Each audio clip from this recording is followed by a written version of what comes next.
Destroyed a historic church in South LA this week, and that building a total loss, but many priceless items and memories are safe. NBC4's Angie Krause joins us now with the latest on the investigation and a look at the role this church has played in South LA.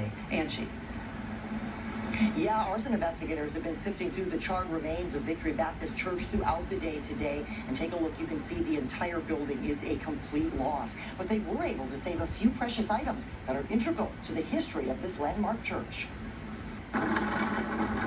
Church leaders at Victory Baptist were stunned to find that this pulpit, which stood at the front of the sanctuary since 1943, somehow survived the fire that destroyed the historic black church early yesterday morning. That lets us know there's still hope, and we will rebuild. And it's going to be part of the new Victory Baptist Church. The pulpit has been a platform for famous preachers and civil rights activists like Martin Luther King Jr. and Reverend Ralph Abernathy. Victory Baptist Church at 48th and McKinley Avenue has been a touchstone for South LA's black community for nearly 80 years. It was the first black church to have its services broadcast on television and attracted luminaries like Harry Belafonte and Sidney Poitier, along with famous musicians like Nat King Cole and Mahalia Jackson. The pianist for the original choir was Robbie Lee Preston, mother to famous singers Rodina and Billy Preston.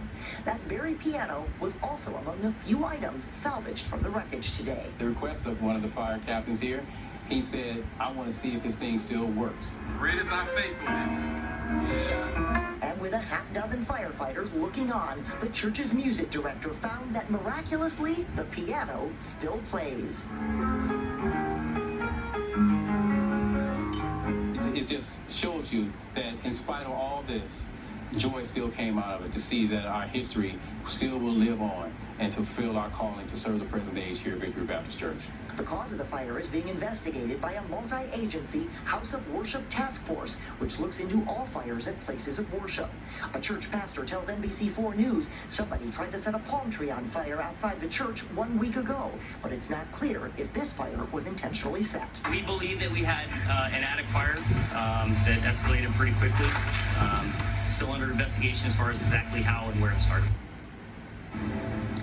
3 firefighters from LA City Fire were injured yesterday when the ceiling collapsed on them as they were battling this blaze. We're told they are all now recovering at home and are all going to be okay. Church leaders say they vow to rebuild and continue their legacy here in South LA.